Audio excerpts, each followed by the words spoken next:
are being filmed by SMAC. We appreciate SMAC filming actually all of our meetings, if you want to see prior meetings. So I'm Molly Cochran. I'm chair of the Climate Action Plan Committee. I'm going to go through a little PowerPoint this morning just to give you some introduction, some background on the committee, what we're doing, why we're doing it, et cetera, et cetera. I want to introduce the members of the committee who were able to come today. Some of them were traveling. We have Rachel Lazarus, we have James Conlon, who also works for the town, and we have Michael Horan. Thank you for coming. And I also want to thank IKEA for supporting this event.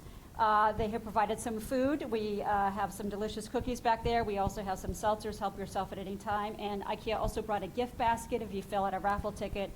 Don't let me forget at the end that we should pull a raffle number so we can give that gift basket, which is awesome. I have to say we did a recent tour of IKEA, and they've adopted a lot of sustainable practices, including major solar installation, which we're very excited about, and we're hoping they inspire other Stoughton businesses to take these measures as well. And then we will have a very special guest speaking to us, Kathy Stanley, after I go through my PowerPoint. Obviously happy to take questions and to move this along. So let me tell you, what is the Climate Action Plan Committee? If you could turn your raffle ticket, you can give that back to Rachel at any time. So there was a vote, there was an article in the town warrant. So at the spring town meeting, the town voted to form a Climate Action Plan Committee. The committee members were appointed by the select board. The committee is tasked with making both interim recommendations and then having a final plan to deliver to the town by spring of 2025 with comprehensive recommendations on climate for the town's consideration. So this is all about recommendations for the town's consideration.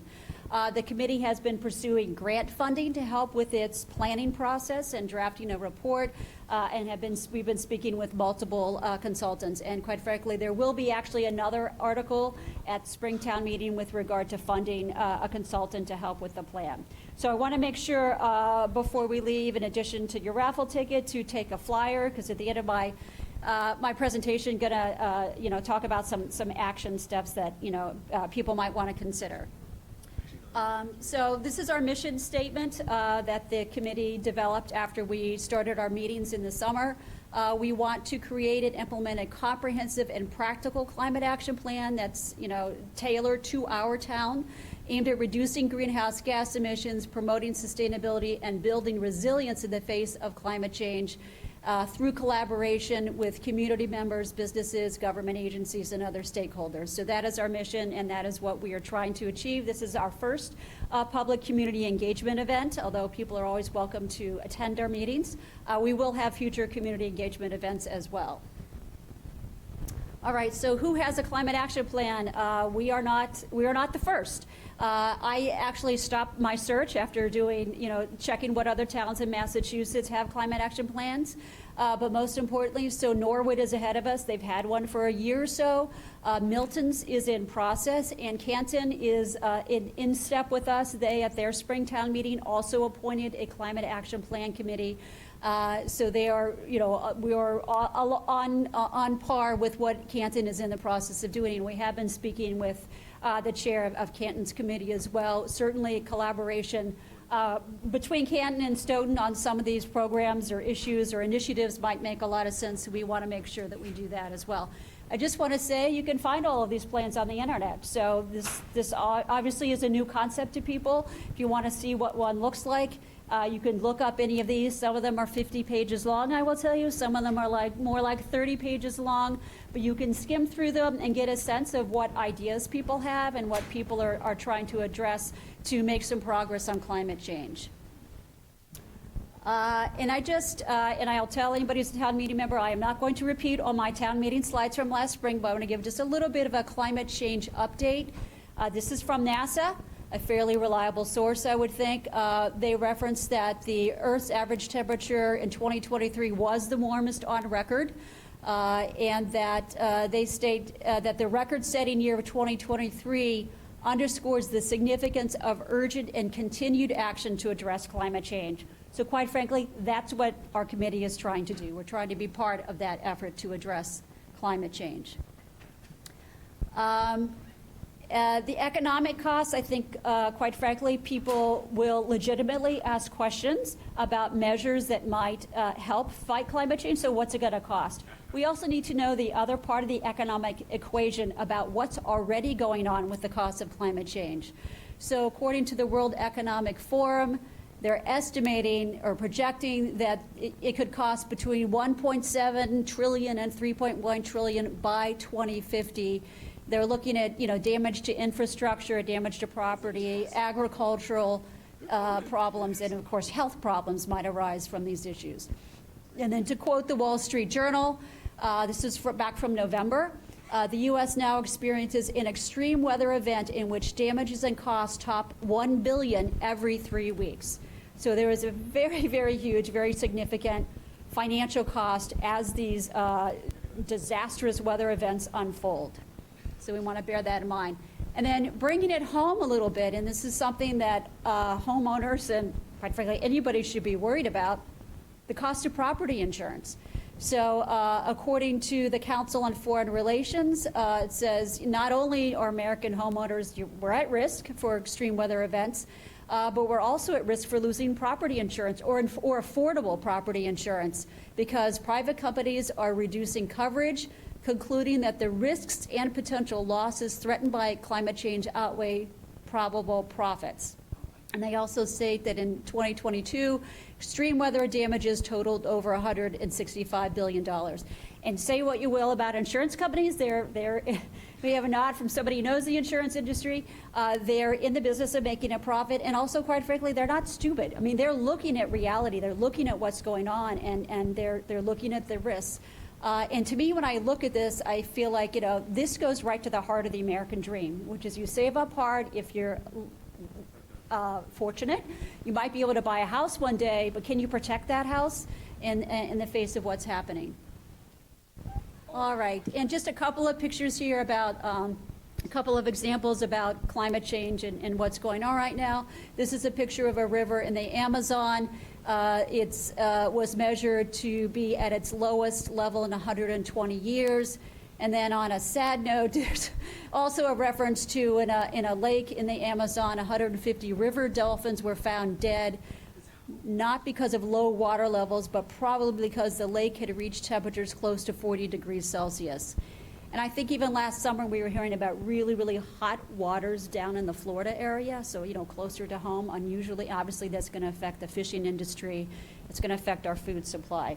A little bit closer to home, we are aware probably of the flooding in Leominster that happened back in the fall. I don't think there were any casualties, fortunately, but there was some pretty serious damage to the town. And then, unfortunately, as I understand it, FEMA is denying aid to the town. I don't know how big the disaster has to be now for FEMA to come in and help. And you can imagine FEMA has been and will continue to be really stretched to its limits. All right, so the takeaway is, how's climate change affecting and going to affect our community? It's going to affect public health, put public safety at risk. It's going to affect our infrastructure. Certainly, it's going to affect our schools and going to affect our young people very much. And there's a huge economic factor that goes into play here. So then what is a climate action plan and how is that going to make a difference? Climate action plan is a detailed and strategic framework for measuring, planning, and reducing greenhouse gas emissions and also related climate impacts. So it's really two-part. It's about reducing emissions. It's also about taking a look at the impacts and what can we do about the impacts. So climate action plans typically break down to two things. Maybe this is obvious, but it's mitigation, and this is one of these terms of art in the climate change field. Mitigation means we're reducing the greenhouse gas emissions which are causing the climate change so that we can prevent the worst impacts from following. And then the second part of a plan is we're already feeling climate impacts, extreme weather events. So we need to prepare for what climate change could be bringing next week or next month or 3 or 5 years from now, because this problem, the transition is not going to happen overnight. It's going to take quite some time. So we need to have preparedness in mind as well. All right, I just want to spend 1 second on greenhouse gas emissions, because this really is the key to making a dent in climate change. The 3 major greenhouse gases, methane, carbon dioxide, and nitrous oxide. Methane, I want to spend 1 extra second about, for, where does methane come from? Solid waste, so this is what's going on in your landfills. Gas stoves, gas heating systems, and agriculture.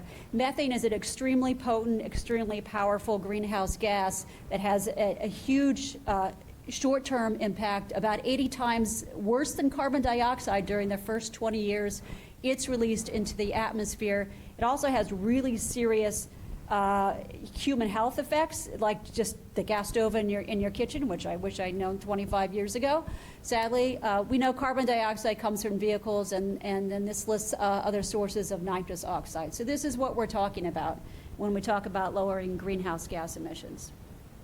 So the resilience is really the adaptation. Are we prepared? Are we prepared as a community? Are we prepared as individuals?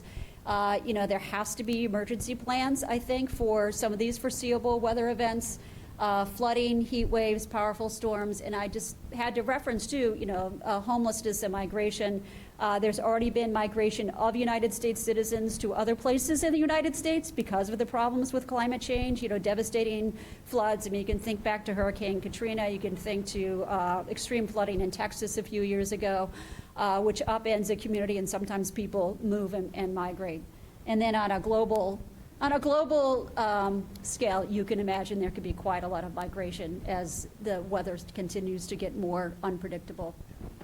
So, how are we going to take steps as a community to move towards a sustainable future? We certainly want to look at municipal operations, what we do with our buildings, with our activities as a town. And then the leading by example is certainly a principle that I think our committee is looking at and focusing on. The second part is residents taking action, and I will refer you to the flyer at the front desk, which I'll touch upon in a moment as well. And then obviously I think our schools are a huge part of this. And we have been in touch with the school committee, and we'll continue as a committee to be in touch with the superintendent and the school committee.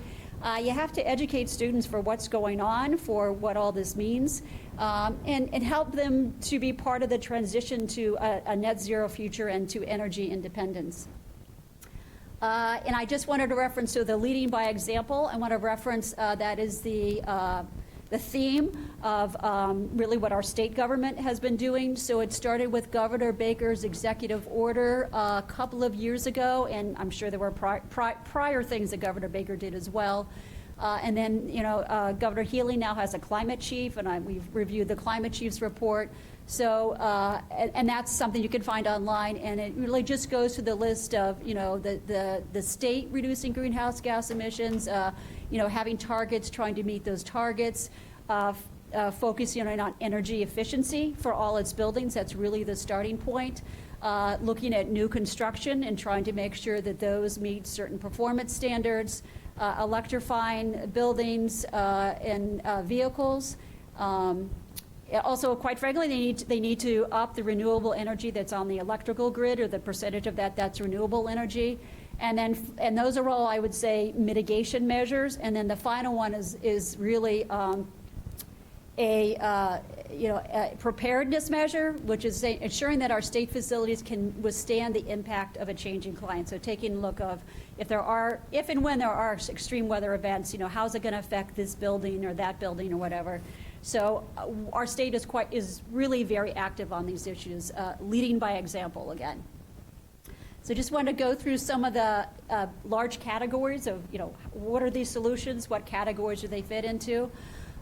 These always seem to be the most appealing, is like the nature-based solutions, and we should take them as far as we can get with them. So certainly trees, planting trees, protecting our tree canopy.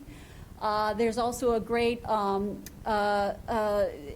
something that was discovered by, I believe, a Japanese scientist about planting mini forests, where you have very, very condensed planting of a variety of trees. Apparently they intensify the pulling of the carbon out of the atmosphere to have those. I know that Cambridge has one of those mini forests. I think there's other towns in Massachusetts that would be really fun to explore. greenscape as opposed to asphalt and concrete and everything, having as much greenscape as possible. Green rooftops, actually, and I think IKEA has a green rooftop, which you can see, I think, if you're in their cafeteria, which can help with heating and cooling and help with energy efficiency. Rain gardens, again, help with when there's too much water.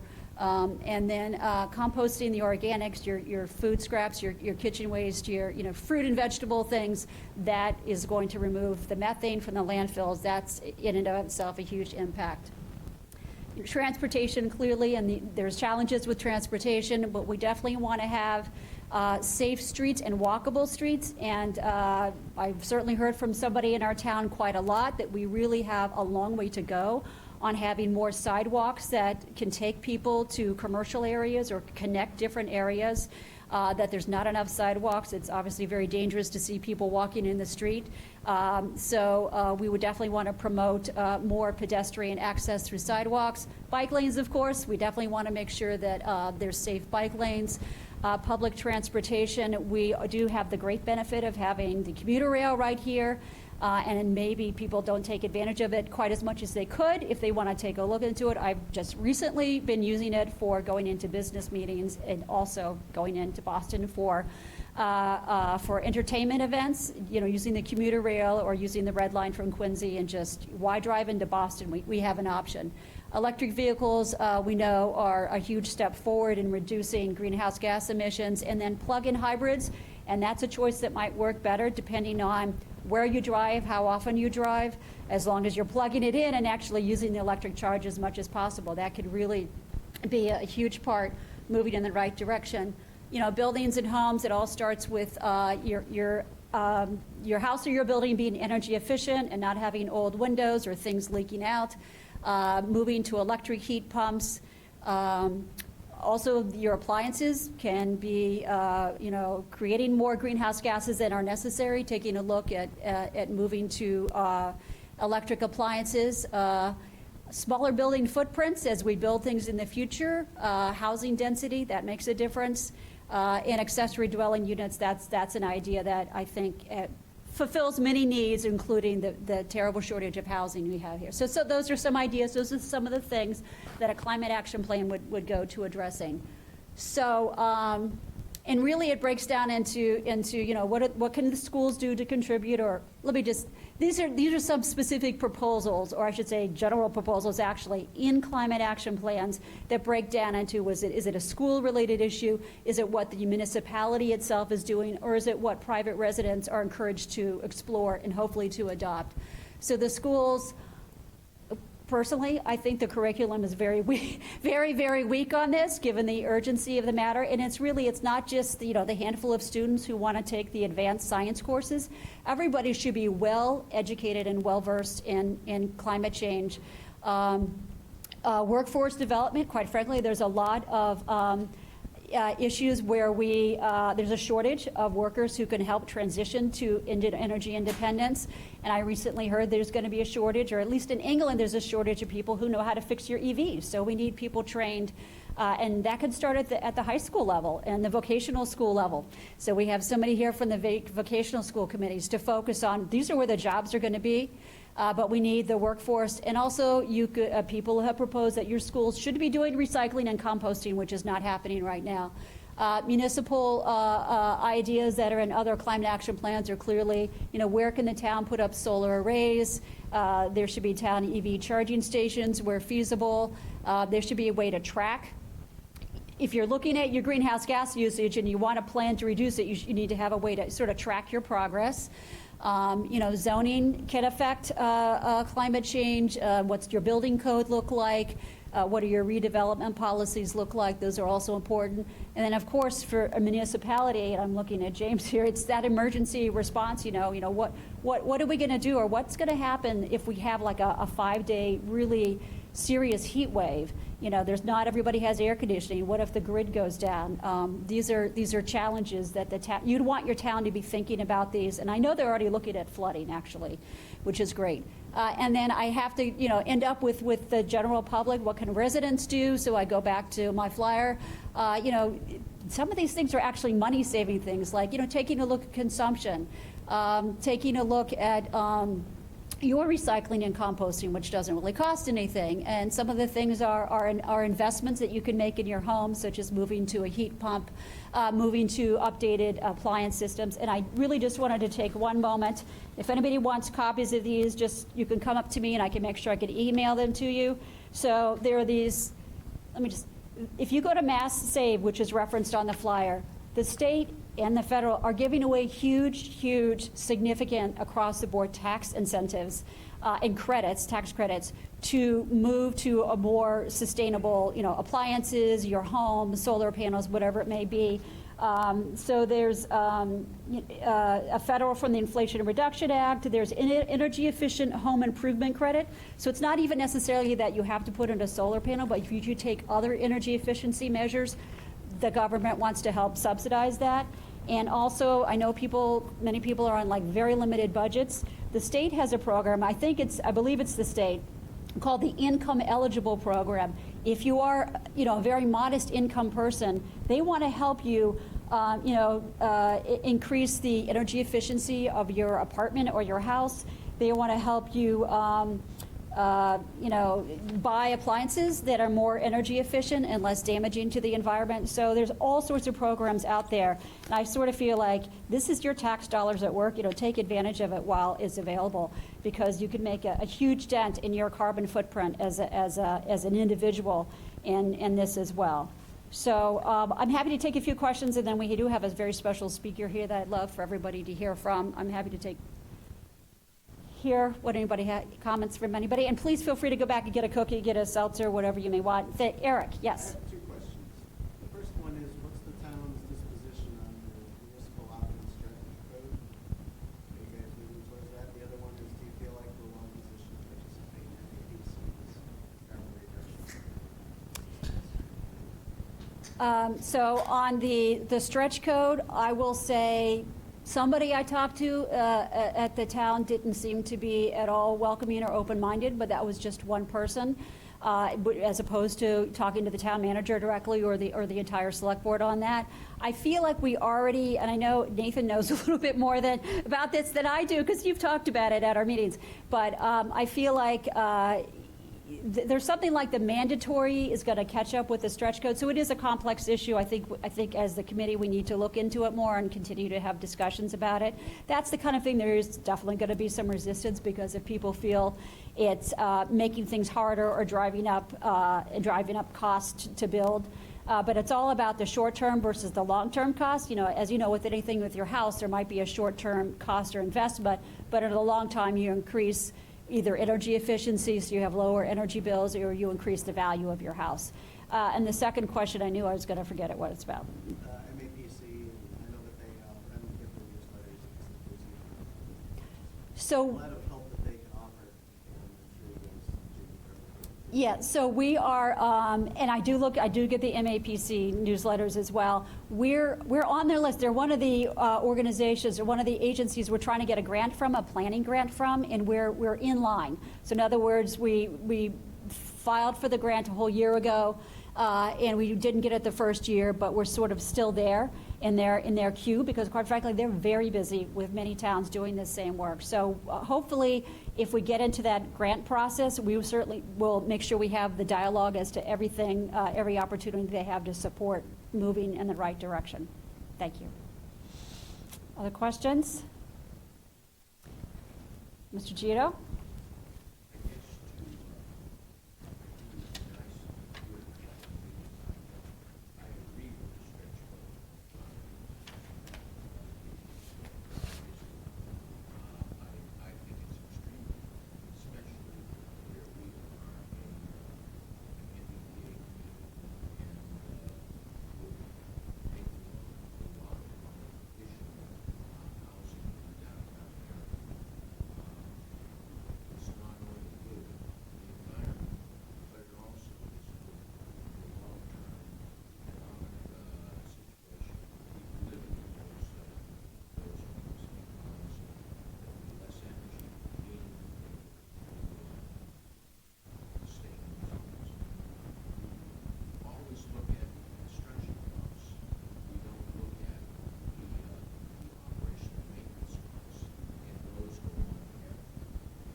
Thank you, and I stand corrected, because I know you have been in communication with me about the stretch code, and that's something that we need to focus more on. And I love the point that you made about, it's not about the short term throwing the building up, it's what's it like to maintain the building over the course of its life. We're already a stretch code community, so we already have to abide by the standard stretch code. The option is whether or not we want to make it all new construction before we have to. That's what the option municipal code is.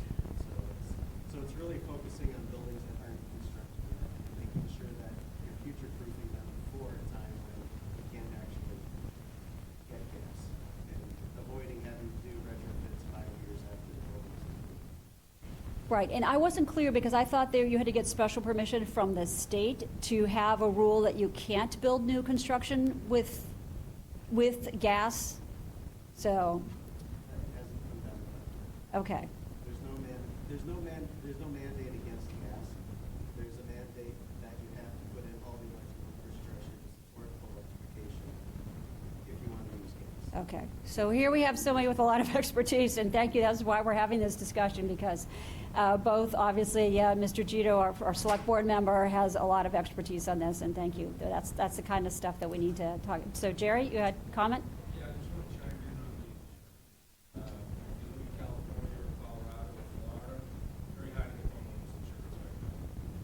And you'll probably pay 50% of it.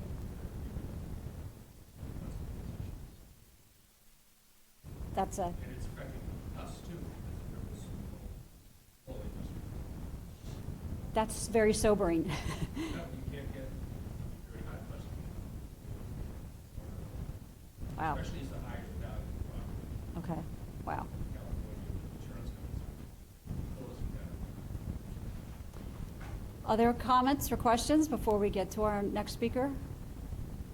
Thank you. So I am very, very pleased and happy to have Kathy Stanley here. So Kathy Stanley is our town energy manager. She's a consultant, and she works for multiple towns. I've had the pleasure of meeting with her multiple times on a couple of the town committees. So Kathy is a certified energy manager with a degree in chemistry from the University of Rhode Island. She's a board member of the Association of Energy Engineers and a past president. She's completed the public contracting coursework from the Massachusetts Office of the Inspector General. She has held positions with utilities, energy suppliers, building automation manufacturers, and energy data management companies.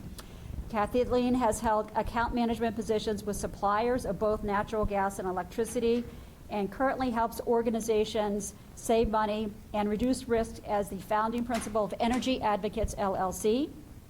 Energy Advocates LLC provides services as an outsourced energy manager for your municipal and public customers in the Northeast, including performance contracting, procurement, energy budgeting, planning and forecasting, and energy efficiency projects, and works with customers on specific energy consulting engagements. Please welcome Kathy Stanley. And Kathy, you can move this wherever it's comfortable for you.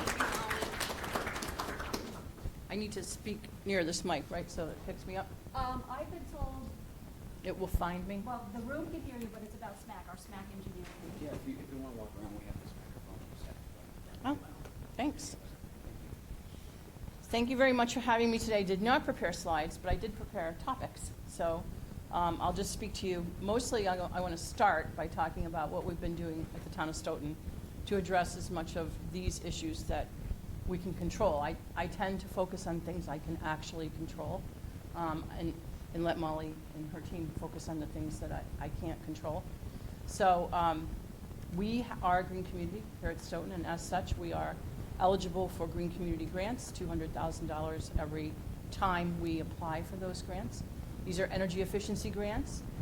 So in 2021, we completed a couple of projects. We had a major insulation project at the Cedar Hill Golf Center, and if you haven't been over to the Cedar Hill Golf Center recently, you should go because it's very comfortable and extremely energy efficient. We've also completed insulation projects at the Town Hall and the Council on Aging, and we started a major energy management system project at the Town Hall, which we had to do in 3 phases. We started phase 1 of that in the 21 grant season. Over the course of that project, we saved 66,531 kilowatt hours and 5,437 therms of natural gas. In '23, we completed the second phase of our Town Hall Energy Management System project, and we put a heat pump in at the dog pound. So dogs are comfortable, and we have cooling and heating over there through a heat pump. That saved 41,999 kilowatt hours of electricity and 368 therms of natural gas. Oh, sorry. Ooh, look at that. Okay. Everybody can hear me now, even downstairs. We're planning our 24 grant application, which we do in April, on April 12th. We'll be meeting next week with Paul and his team to finalize our project list. We will again apply for another $200,000 worth of project work.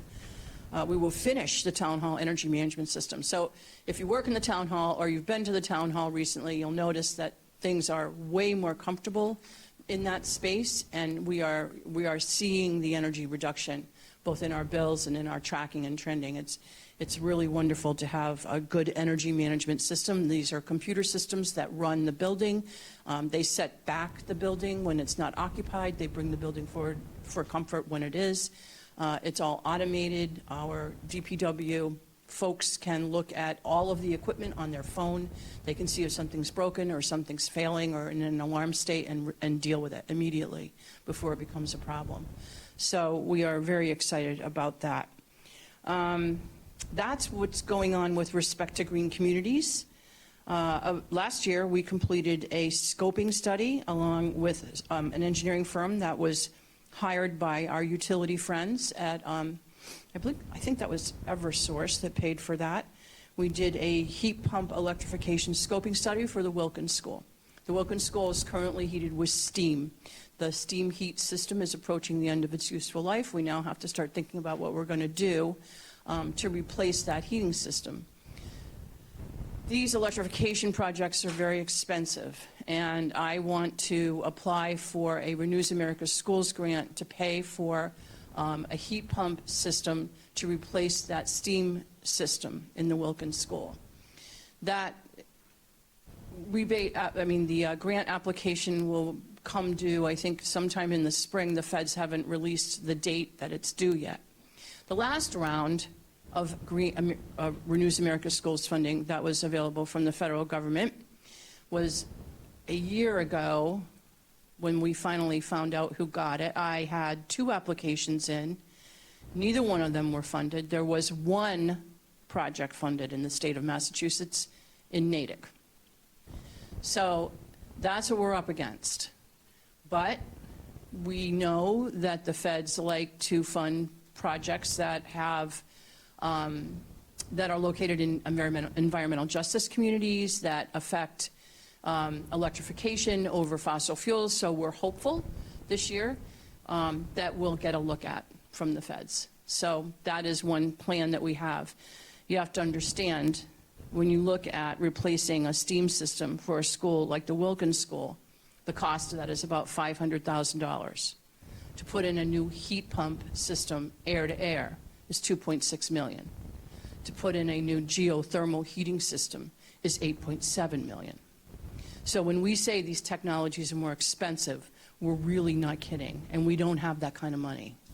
So we are going to push every way that we can to get federal grant funding, or any way that we can, to do as much of this work as possible, but it's an insurmountable problem.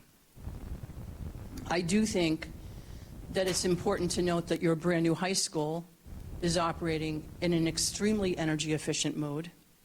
And when I look at the benchmarks for that school, they are around 48, which is incredible, 48 MBTUs per square foot per year. So when you build a new net zero school, you are shooting for 20. And when you look at an old steam school like the Wilkins School, you have 120 MBTUs per square foot per year. So the fact that our high school is so low and operating in such a nice, energy efficient way is very good news. Okay, moving on. We also applied for a GAP grant. GAP grants are available to fund energy efficiency projects for water and sewer departments in towns. And as they pointed out to me in Dartmouth, not highway, just water and sewer. Anyway, So we were able to swap out 2 pumps at 2 pump stations and 2 pumps at 2 lift stations. We replaced large motors with more efficient motors and 1 unit heater.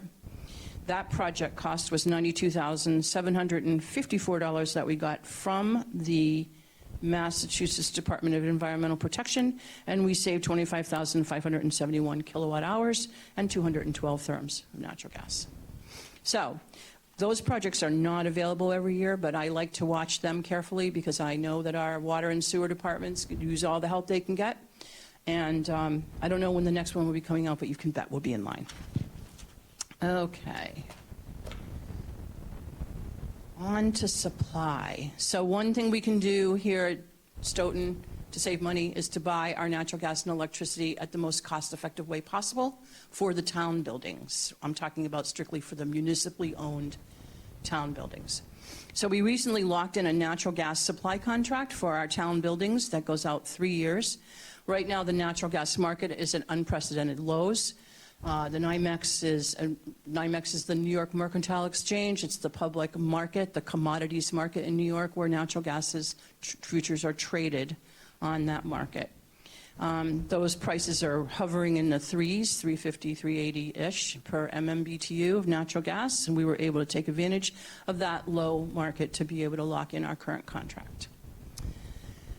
Okay, let's talk about electric vehicle charging stations. So, I would very much like to put in a level 2 charging station at the rec center and maybe another one at the train station. I just recently had a long look at this with my consulting engineer that I work closely with to help me design these systems and then go find money to put them in. I can tell you that 2 years ago, I put in a couple of charging stations in Dartmouth and a charging station in Westport. The grants that were available from the utilities and from the Massachusetts state folks covered all but $2,500 worth of cost for those charging stations. When I had that evaluation done 2 months ago for these 2 sites, the utility came back and said I needed to come up with $70,000 per dual port station.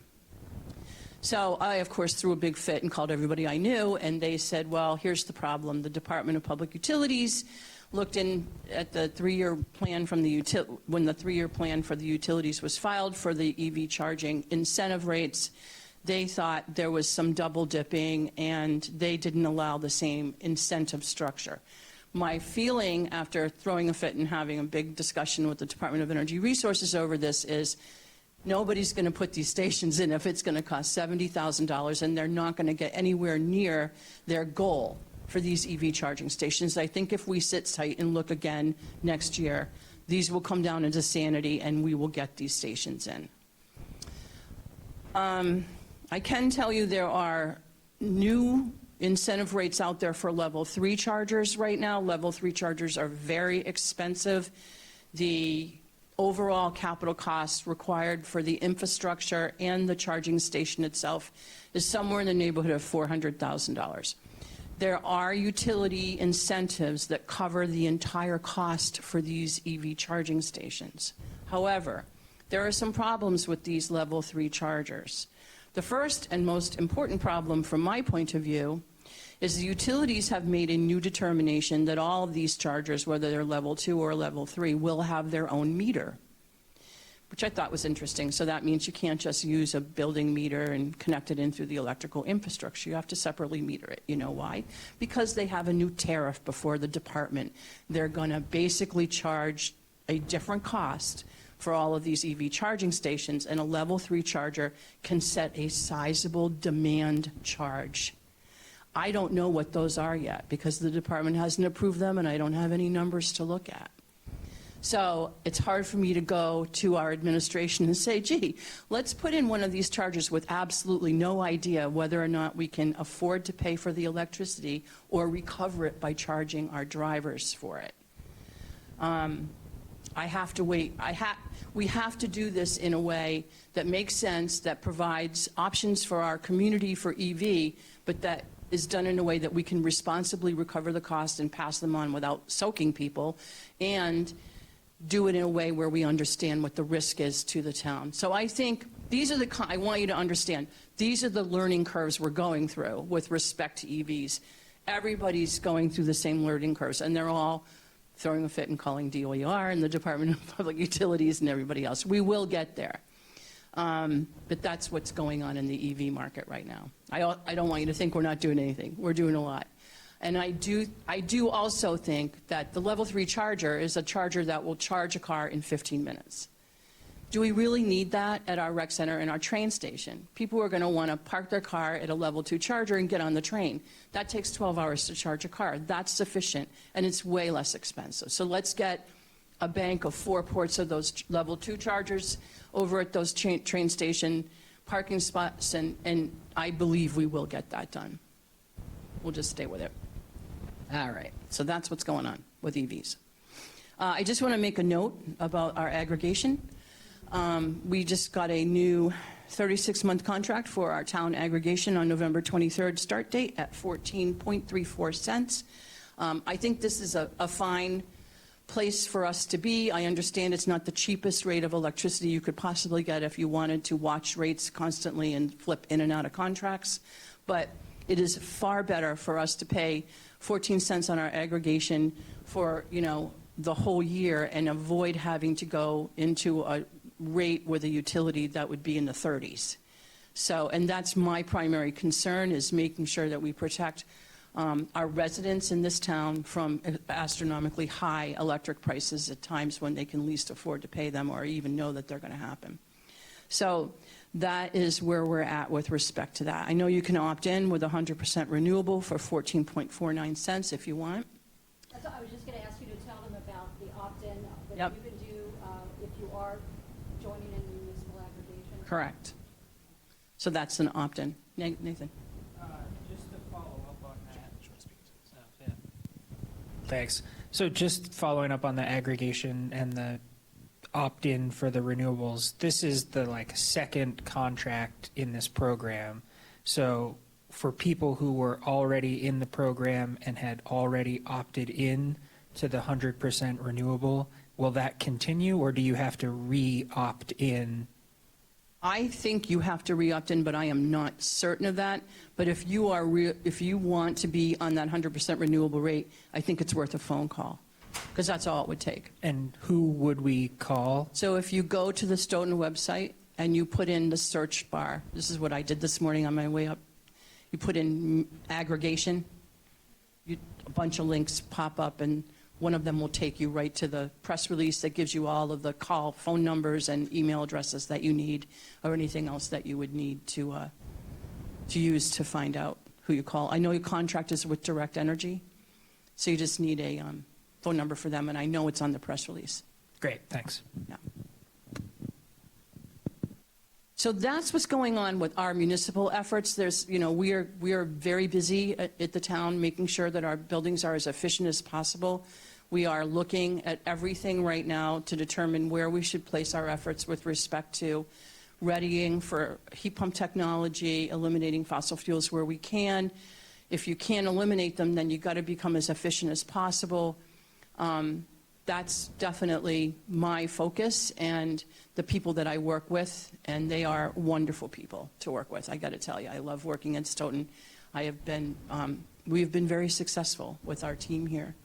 I do want to talk to you a little bit about climate change and some ideas I have that I think you should keep in mind. Before I left for this meeting, I dialed up what our grid's doing today at www.iso-newengland.com. That's Independent System Operator. We'll tell you what's going on at the grid today. In other words, that's the people who run the electric grid for all 6 New England states. And today, we have an 11,000 megawatt load. That's quite low. We have an available capacity of 20,000 megawatts. That means that we have enough electric capacity spinning to come online should we need that much. I think our maximum capacity here in New England is something like 32,000 megawatts, in that range. We could always import more from our connections to New York and Quebec if we needed to, but it's roughly that, just to give you an idea of ranges and sizes and things like that. Currently, right now, 29% of our energy is coming from natural gas, 29% from nuclear, 20% from net imports, 15% from renewables, 6% from hydro, less than 1% from oil, and less than 1% from something the ISOL calls other. I have no idea what that might be. I think this is very important for everyone to understand, that all of the work we've done so far has put us in a situation where 15% of our energy comes from renewables. And I think you need, did you have a question? Go ahead. It's more than that, because that's not counting rooftop solar. So right now, rooftop solar is making 25% of the total end-use energy consumption, electricity consumption. So the 15% is only what's being fed directly into the grid. To the grid. All those arrays along the pike, like the big new Right. field that's out in the Stoughton, that's what's considered renewable. Okay. As opposed to everything that's under the roof, which doesn't actually get seen by ISO because it's behind the meter. Okay. So right now, all that behind the meter is generating 25% of the electricity right on the grid. Mostly for residential. No, for like the total electricity use of the grid, of the end uses. It's not, okay. But those rooftop solar arrays that are behind the meter are feeding electricity into just that building, by definition. Yep, that's right. Right, okay. I think what I wanted to talk to you about is, if you have not recently started to reevaluate your feelings about nuclear energy, now is the time for you to do that. I know this is a little bit of a political hot button, but I got to tell you, I have spent the past year re-educating myself about nuclear energy. And everybody who is concerned with climate change needs to do that as well. There are a number of places to start. You can Google nuclear energy and start there. You can start to look at what some of our environmental groups are saying about nuclear energy, because they're changing their long-held positions about it. Nuclear energy is a 100% carbon-free energy source. It is producing 29% of the grid's electricity right now. Those plants are 45 years old. They use a piece of uranium the size of my finger for 24 years to power those plants. And if you take a long look at the safety history of the fossil fuel industry, and you compare the number of incidences of deaths and injuries in the nuclear energy to coal, you will be mind blown. Every single year, how many people die from the coal industry, the natural gas industry, even the wind and solar industries are not exempt from this. So if you're concerned about safety, if you're concerned about nuclear waste, you need to re-educate yourself with respect to what nuclear waste actually is. It is unspent uranium. That's what it is. And it can be used to fuel our newer nuclear power plants that are being developed by Idaho National Laboratory and the Oak Ridge National Laboratory in Tennessee, as well as Lawrence Livermore in California. The technology has been amazing, what's going on in this business. You should look at small modular reactor design. You should look at molten salt technology. You should educate yourself with respect to the fact that right now, with fission, we can solve this problem today. We do not need to develop fusion, which is 50 years, it seems like it's always 50 years away. We do not need to hang our hat on something we cannot do right now. I mean, fusion's great if we ever get our arms around it, if we're ever able to do it. But the story that fusion does not create nuclear waste is not true. Anything that you contain a nuclear reaction in, any vessel, is going to be radioactive. You're going to have to deal with that. So I just really urge you to educate yourselves with respect to what is going on in this business. Talk to some of your colleagues who have already done that. There's a new documentary out by Oliver Stone called Nuclear Now. It costs $5 to stream on Prime. Invite some friends, make some neon green Jell-O shots, and have a nuclear party. And then you can all talk about how what you think about this. You should be aware that our politicians and our energy departments are looking very closely at how they can resurrect our old nuclear sites and refit them with these newer technologies, because we can solve this problem with this technology. But there is a very big group of scientific data out there that suggests we cannot get there with renewables only. It won't happen. The math doesn't support it. So while I'm not against renewable energy at all, I'm just saying I'm a results person. I want to make sure that when I kick off here, the people I leave behind are going to have a planet left. And hopefully one that they'll be able to raise their kids in and enjoy nature and go hiking and sail and stuff like that. So regardless of how you feel about it politically, I really hope you take a look at this and dig into it and find out more about it. And then if you feel like you think this is a good solution, you should write your congressman and your senator and Healy and everyone else who will listen. Yes?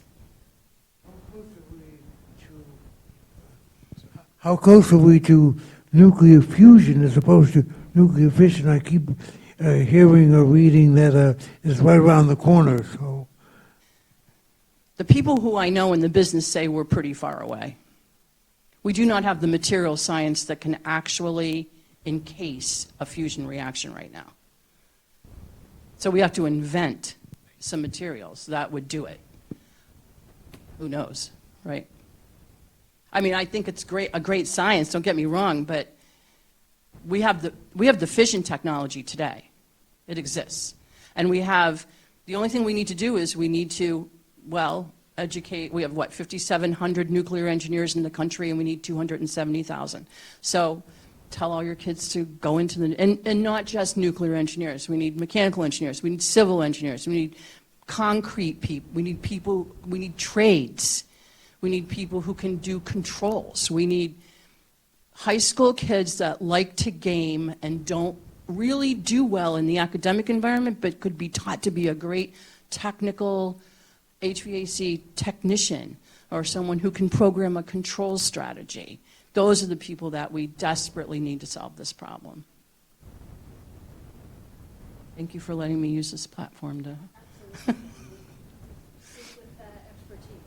Well, I'm passionate about it because I do know we can solve it, but I've been talking a lot to the folks as part of my role on the board of the Association of Energy Engineers. We have been holding several functions with our friends at the American Nuclear Society. We've been trying to learn more about what kind of challenges they're up against. We've been talking to a lot of those nuclear engineers who are retiring, who have been beating the nuclear drum for many years, and everybody's been telling them to sit down and shut up. And now they're 60 or 70 or 75, and there's not a lot of people coming in to replace them. And we have to, if we're going to make this work, we're going to have to use everything we've got. Any questions about any of the energy efficiency stuff or the stuff we're doing in Stoughton? Nathan? So 2 questions for you. The first one is just a quick one.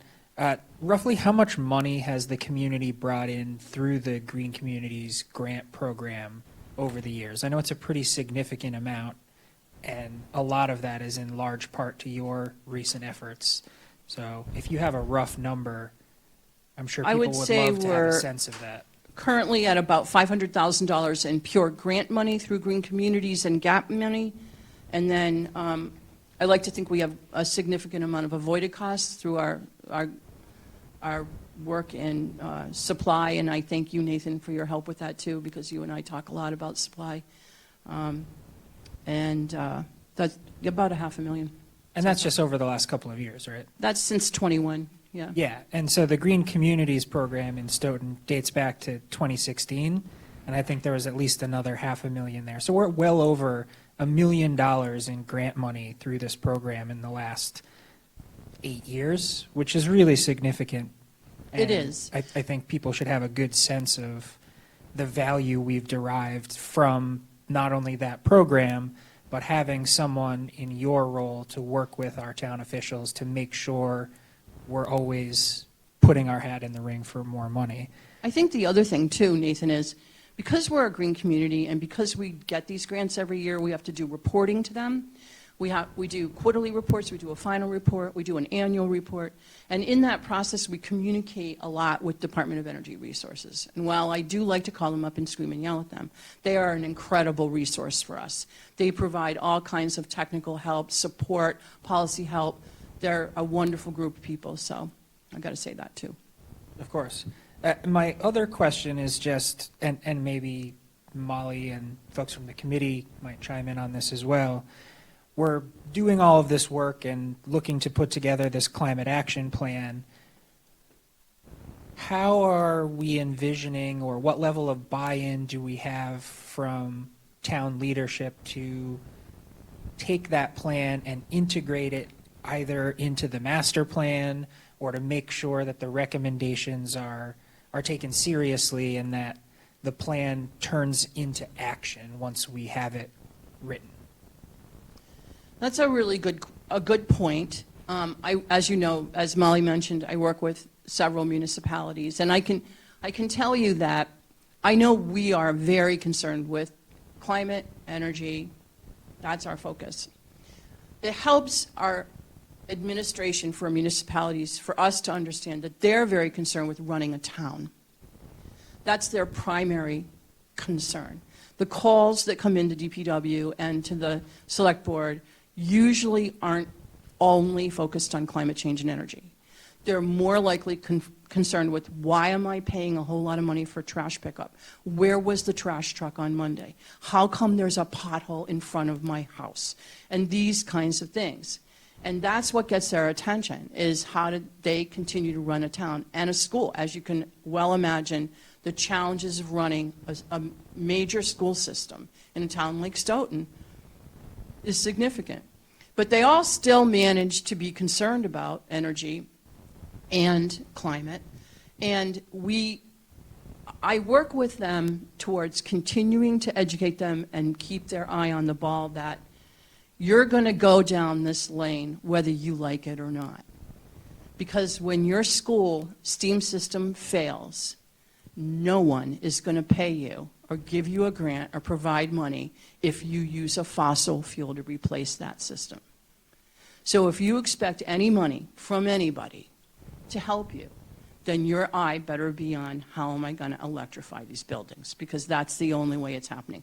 And that's, I see in my role in being able to keep them apprised of what's going on in the policy world. So yeah, I would say that they are concerned. They are very concerned. But with numbers like I just read to you from the Wilkins School, that's scary, right? We can buy a new boiler for $500,000. It costs $2.8 million to put air to air, and $8.7 to do ground source heat pumps.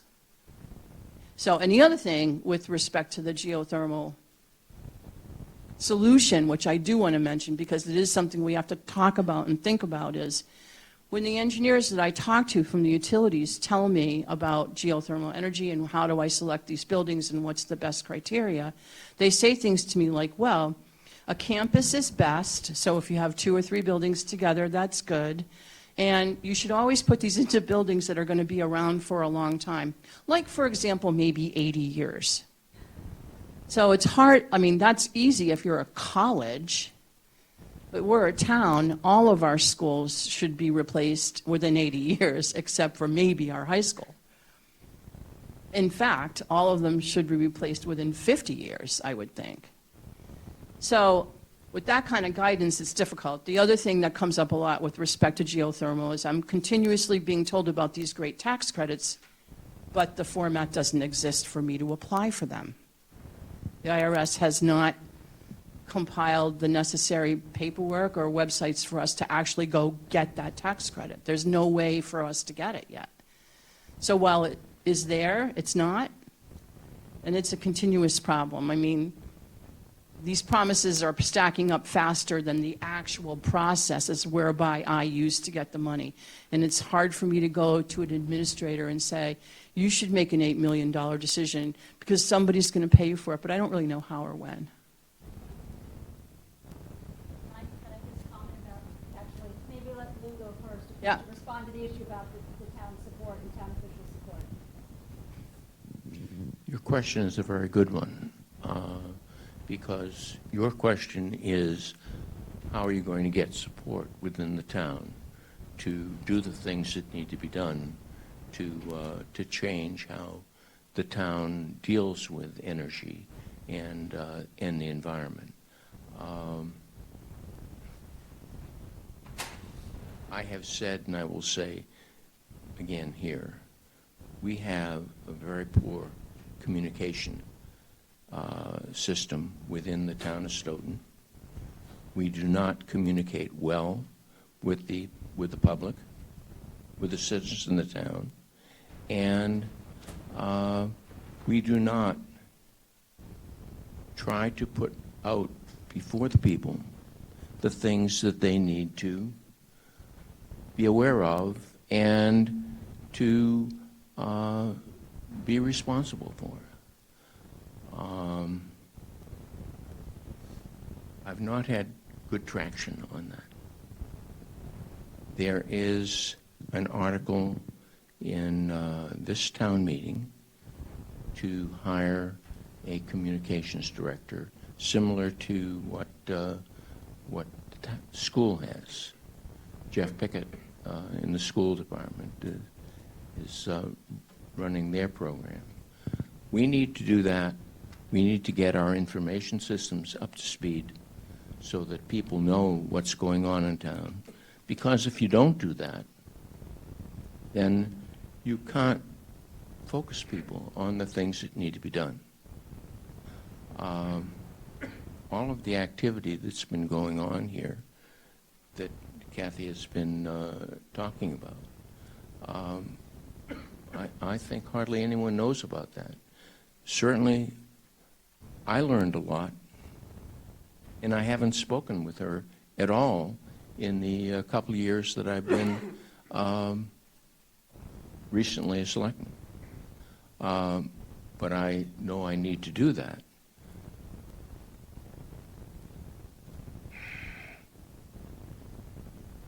I don't know where I should go from there. Let me just stop.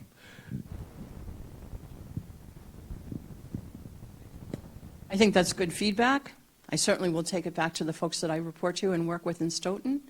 And maybe it would be a good idea for us to have a standing visit to the select board on some basis and fill you guys in. I just want to, Yeah. I just wanted to follow up, based on our discussion so far, as the committee members. I definitely see, respectful to the ideas and the objective and open-minded. I also see very, very busy people, and quite frankly, they are very much in support of us hiring a consultant to help create a plan and to create a way to implement the plan. So I feel optimistic, but I would also say, obviously, the leaders in town, the town manager, the select board, school committee, they're all going to be responsive to their constituents. So it really helps to have everybody involved, speaking up, coming forward, being in touch and running for town meeting. We have many town meeting positions that are open. It would be great to have people who are concerned about these issues, go see Stephanie at the clerk's office and find out how you can become a town meeting member. And we definitely need that support for moving the town in a more sustainable direction. Yes, absolutely.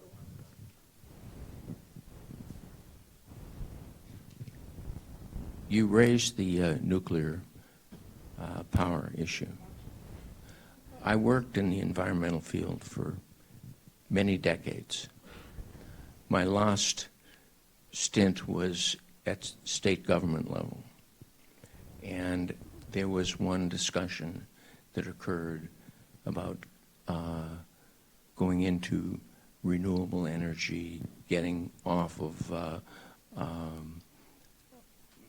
fuels that we're generally using, and how we were going to do that. And I said, this was sort of a reasonably high-level meeting.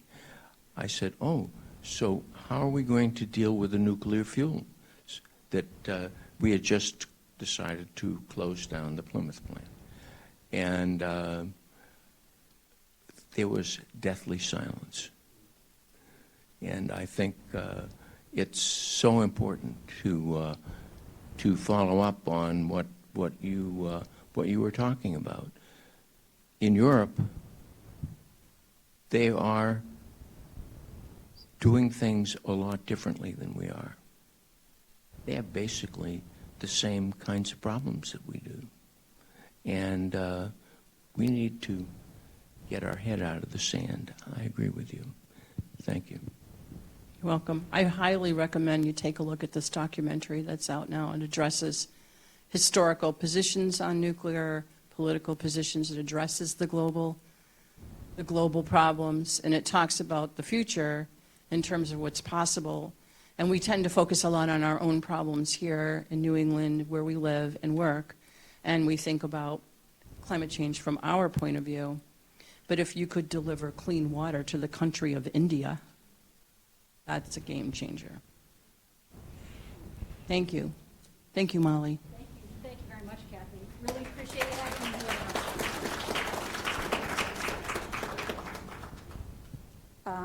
Again, Kathy's expertise is amazing, and she also just has a way of sort of changing your vision on something or giving you, I would even say, a reality check on a lot of things. I just wanted to make one comment on the EV charging stations, because that using an EV obviously can be a huge step forward.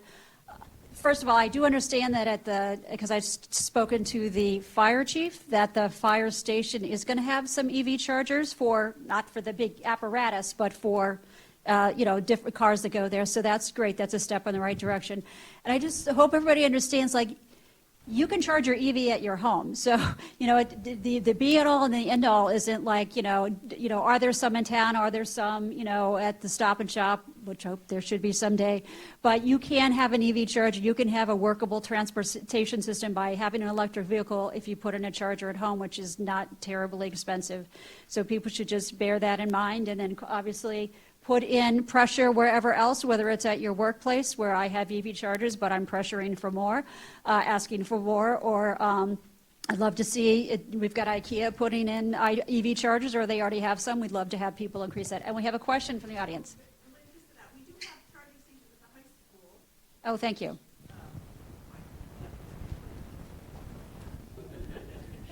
This is a real quick question. So we have charging stations already installed at the high school, but they're not turned on. Does anybody know, is there a plan to do that? We first of all, we're shocked to learn that they hadn't been turned on. I don't know if Kathleen has more information than I have. Last I heard, the school committee had it on its agenda talking about something to do with the use of them and how they could be used, and maybe maybe people were going to have to pay some charge for using them. But I'm sorry. Yes, there may have been some kind of economic or cost thing that the school committee was before them. Of course, I was shocked to realize that buildings have been up for years. Those charging stations have been sitting there for years, and they're not used. So hopefully that's coming to a resolution now. Okay, so Kathy's going to take a look at that. She can get some information on that. All right, Eric has question, comment? Just curious thanks. I'm just curious if you guys are working with the building department to make sure that they have very clear and consistent guidelines on installing home battery systems. Because when I called them, they said, so-and-so is uncomfortable with that. And I said, so, can you send me your policy? Like, where do these need to be cited, or what safety protocols need to be done? And nobody ever got back to me. So I can answer that. So first of all, I'm very happy to say the committee, and people, again, welcome to come to our meeting, or you could watch them on SMAC. Paul Jaffoon, who's the superintendent of the Department of Public Works, will be in person at our meeting on Monday, coming up this Monday. So hopefully somebody make a note. We'll ask him about that. We do have a charger at our home, and I remember the individual who was the building inspector coming and telling me he didn't like them inside the garages. He felt that was an issue, possibly a risk, and he was happy that it was outside the house. So I remember that there was some kind of concern about the placement of where you would put your charger or your battery. So, but that's a question that we can ask. So happy that everyone is here. I just wanted to ask that everyone is signed in with your email address. We also have raffle tickets for the sustainability basket over there. And this QR code, if you scan it, it'll take you to a survey. We want to hear from you what the most important things you think the climate action plan is deal with. We want to hear your opinions. Please fill it out, give it to your friends,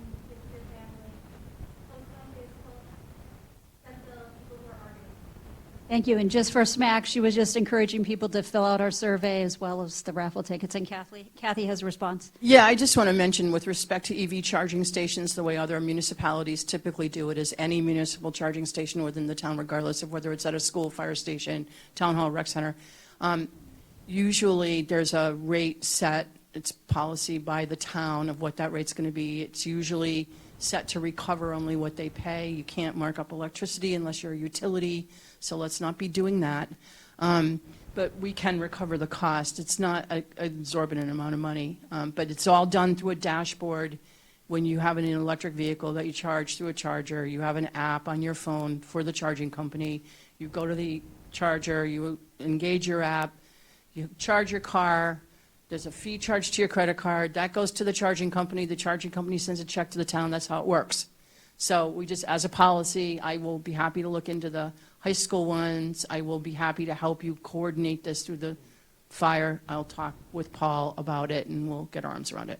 Okay, great, thank you. And that does confirm with my experience, even I have been able to use the charging app when I've been out of town to use an EV charger. So it's super quick to use. It's not expensive either. And, imagine the thousands of dollars you save in gas per year. It's an amazing savings. Other questions on any other topic we've talked about? We have somebody over there who'd like to ask a question. Questions or comments? Of course, this is a community engagement event, so any thoughts or comments? Are there any plans in place for small businesses in Stoughton for supporting the recycling, the composting, or reducing consumption in the area? That's a great question, and as you know, in Stoughton, we need to do everything we can to support our small businesses and to have, a local economy here. I think that that's a really good question. I think, we need to figure out how to make composting affordable and how to make recycling affordable as well. Perhaps we should be add that to our question of DPW as to what the rules are with respect to small businesses. I don't know, I presume the town picks up the trash for small businesses in town, or? No, it's all private. Oh, it's all private. So that's the kind of thing that we don't know about. I will, and this is referenced on the flyer there, there's people who can do backyard composting, but the other option, and which I'm sure it picks up for businesses too, especially small businesses, is, for example, there's a vendor, Black Earth Compost. There might be multiple vendors. That's the one that seems to be very active in the area.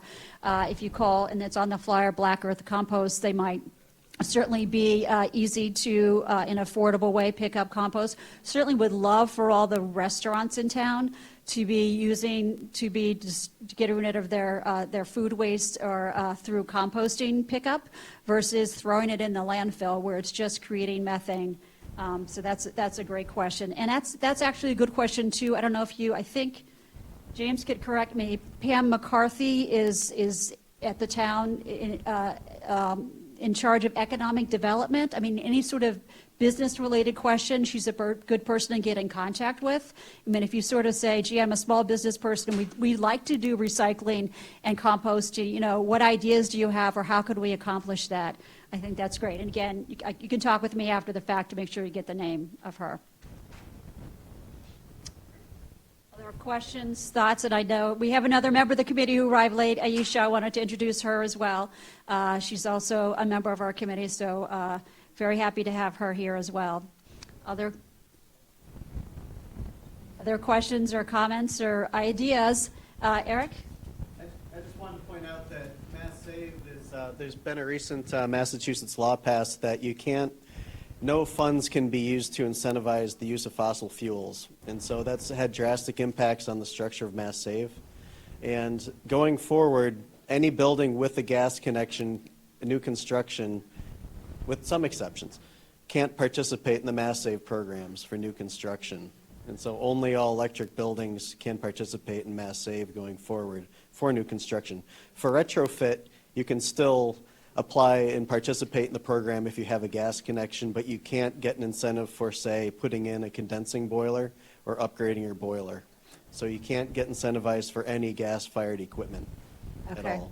That's great to know. And I would just say again, if you want to start to take a look at what you can do with respect to your own household, having Mass Save come out to do an energy audit We had to re-insulate our attic. That was, nothing better than cleaning out an attic after 19 years. It was all to the good. It was all to the good.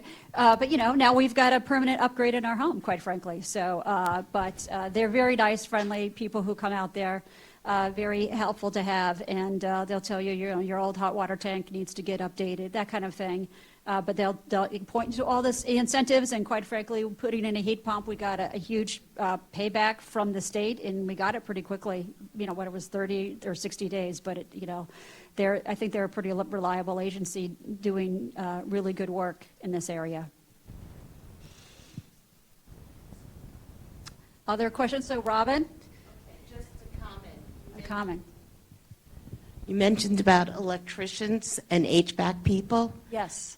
I'm on a vocational school committee, and one of the problems we have is our programs in those areas are oversubscribed.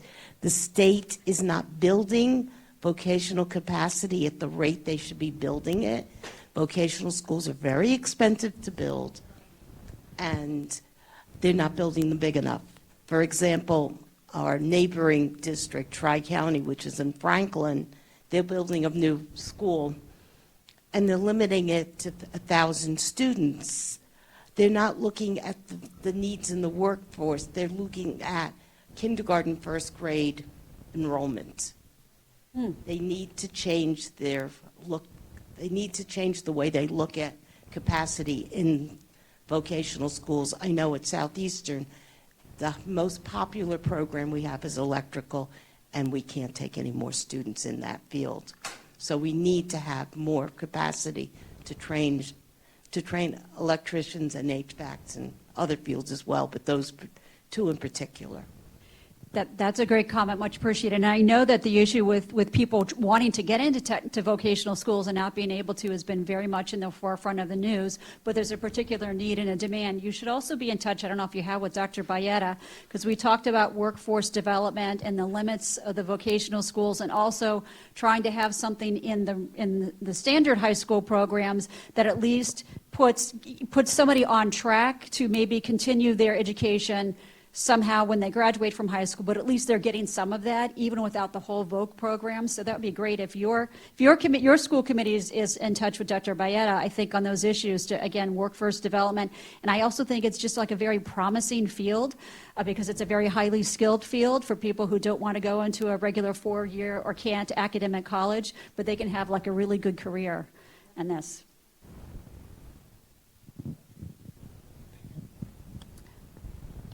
Other questions? We have.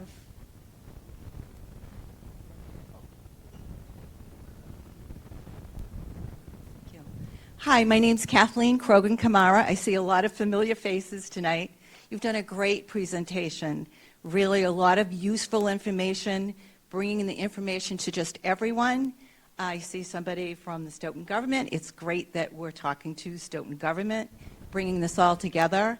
So I live in Randolph. It becomes a very small world when you start seeking out information about climate change, and you get to know people in different communities like Bridgewater and Stoughton. And so we're bringing these things to our communities, which is great. And I attended a recent forum in Boston where Secretary Treasurer Yellen and Maura Healey, Andrea Campbell, all went. And actually, when you start to think about the bigger picture, you're talking about, national security. You're talking about protecting your resources. You're talking about jobs. So Roxbury College is where the forum was, and they have a special program for individuals wanting to learn to do, electrician work, all these things on new buildings, so it's really great. Thank you. Thank you for the comment.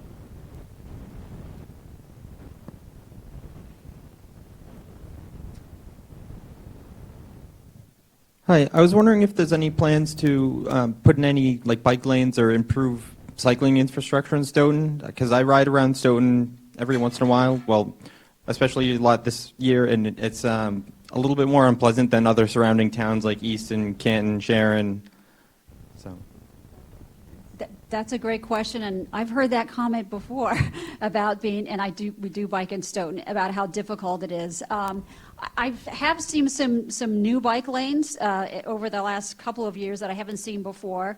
I feel like they were gonna, and I haven't, do it on Walnut Street coming down to the library. There was a big discussion at town meeting about speeding and people concerned about speeding, and they were going to both slow down the rate of speed and narrow and not allow parking but have bike lanes coming down there. But I think that is something we certainly need people to continue to agitate for safe bike lanes. I know the center of Stoughton is quite a challenge just from the way it's designed, and there's another intersection or two that are like quite a challenge. So, but I also just don't know if it's a matter of awareness of people trying to, I mean, I think every time you see a biker, you should be like happy, like there's somebody who's maybe not in a car. So, or it's just great, it's just great for your health to be out there biking. So we should all be considerate and vigilant with respect to the safety of people on bikes. But I would say, certainly that's something that we would want to address in our plan, that we want to make sure that we have complete streets, that the Complete Streets program is about pedestrian safety and having places to walk with sidewalks, but also bike lanes should be part of that as well. But keep making your voice heard on that issue, because that's the way that, people make sure they include that issue or make sure they pay attention to it. It's not all about speeding through town. It's about making way for other types of pedestrian and bike traffic too.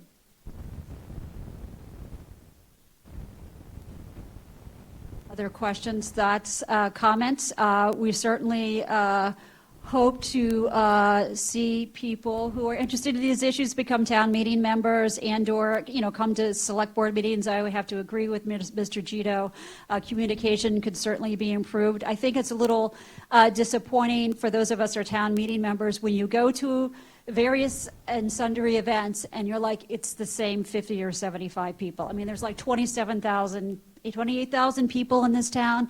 We'd love to see a more diverse group of people. We'd love to see more younger people become active in town. And I sort of feel like once you start becoming active in something, then it's just easier. But I think we'd want to encourage more participation. We'd like to hear from parents of school children about these issues, about how the schools can get on board with being more sustainable places and also educating their students. If we can hear from Aisha. Hi, everybody. Good morning. I was very early this morning because I was making sure that I had to bring my younger ones here. As part of my commitment to this town, I've also worked in the environmental section, so I'll say kudos to you, sir. Nice to meet a veteran in the house. I've been in the environmental sector for 15 years now. I've worked with great big companies like Amazon, NBC Universal, Comcast, and the likes. One of the main reasons why I joined the committee was because I wanted to make sure that not just people that I live with on the street where I live, but the town where I live, become more aware of what we are facing as a community and how we can make that change, beginning from myself, my household, and my family. One of the reasons why I brought my younger ones here today is because Katie Stanley was talking about involving the next generation. Some of us, we have this idea, we have this concept, but we know deep down that we have to push it beyond us. We have to push it outside of us to the next generation. My call here today is as a parent, as someone who have kids in high school, middle school, even out there in the university, is to tell every one parent that is sitting here, if each one of us can reach just one more person, just one, don't make it too much, just one more person. It could be that neighbor, it could be a friend, it could be someone that you meet in an outreach, in any community setting. It could even be in the library, a gathering, maybe a Rotary Club like I belong to, or just one of those places, fun places you go to when you're biking or you're doing your kayaking. You just, you know that one person. You go to a soccer team club meeting, basketball club meeting, just one more person. That's my campaign today. My campaign is if you could help us spread the word. We agree that we have a little challenge when it comes to outreach and communication plan. we're coming up with something. And I do agree with you when you say about the bike lanes.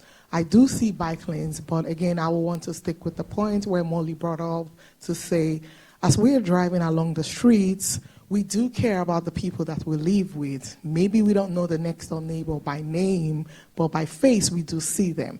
If we can just be a little bit cautious to say, how will I drive if my family live here or if my loved one live here? If we do the same thing while we're driving on the main street, around the town center, you will see more people. My family do biking a lot. When my kids go out to bike, sometimes I say, God, could you please bring them back safely? That's the prayer that I pray. So I'm putting this challenge out back to every one of us here in this room today. We're like 20 of us, so if one person could reach out one more message to one more person, the next time we're having this meeting, we should be having 40 people here in this house. I would like to say thank you for your time and to have a good day. Thank you very much, Aisha, for those words. Appreciate it. I just wanted to comment, actually, much appreciated that SMAC does film our meetings. It's filming this today. You can certainly refer this to other people. You can send them a link. And also, Anya, who is the manager of SMAC, has invited our committee to have a community forum on SMAC with Joe Feaster, who is one of our leaders in town, who for many years has hosted, a community forum and interviewed town officials and people running. So we're really excited about that. We don't have a date yet for that. Certainly, if we have your email there, we will send you the date for that. That'll be something else to have. Again, a community back and forth, a community engagement, and discussion and spreading the word with respect to where we're going. So certainly, SMAC is very much aligned with trying to get the word out as to our activities. So we're very happy with that, and try to keep you posted about that. And one other thing, again, as far as community engagement and events, the Energy and Sustainability Committee, of which I'm also a part, which is a longstanding committee who actually helped get Kathy Stanley hired, or was instrumental in getting her hired. We're having an Earth Day event at the library Saturday, April 20th, I think it starts at 11 or at 10, focused really on sustainable landscaping practices, which is on my list here. So you can either make climate change a lot worse with how you take care of your property, or you can really flip the script and you can really move things in the right direction, not just as far as climate change, but also biodiversity, promoting pollinators and things like that. We have a landscape architect who's going to be coming in and giving us a slideshow and with some ideas on that. And that's also, again, landscape practices. Like to talk about with the town about that and what they're doing and what they might be able to do differently. That could be both cost effective and also lower our greenhouse gas emissions. So again, if you're signed up, we'll make sure you get an email about that event as well. And we will certainly have, hopefully, prizes and everything. So we do have to, if somebody, maybe Rachel, do you want to take charge of pulling a raffle ticket and maybe take one of those little boxes over there and empty it, or if somebody has a little bag so we can get a... If anyone has any raffle tickets they haven't turned in. Oh, we're going to pull it out of a hat. There we go. The classic. The classic. Oh, does anybody else? Yeah, well, we didn't sell them. If anybody hasn't filled out a raffle ticket, take a moment. We have a really nice gift basket from IKEA. So we definitely can take a moment or a few moments here. And anybody on the committee would be happy to talk to anybody once we wrap up, talk one-on-one. But let's go ahead and get our raffle tickets going. Make sure you leave with a flyer about action tips. Did we get those flyers? Yes, there are flyers at the front table. Did you not get a flyer? Yes.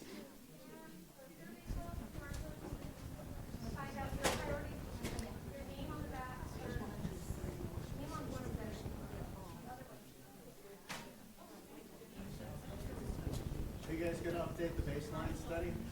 Oh, yes, thank you. Eric has asked another really good question.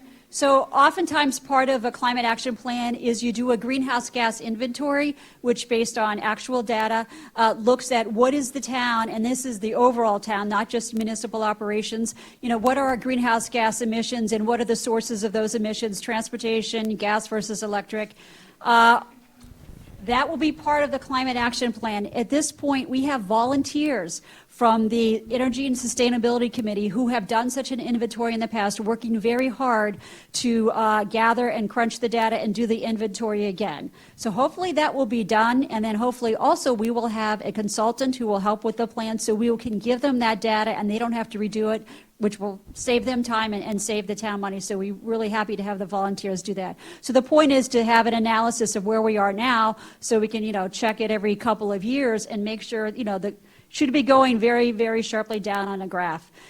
So thank you for bringing that up. That's definitely. I think, was it like 2013 or 2015, whatever, but we're trying to do one now based on the 2022. There was a 2017 update in any event. We're trying to get it as updated as we can. Again, the state has the data, and the MAPC has a tool, that to gather the data. So we're trying to get that going as well. All right. Do we look like we're ready to do the? I'm not going to pick for this. One of our Robin, can you pick from the hat? Oh, we have another ticket.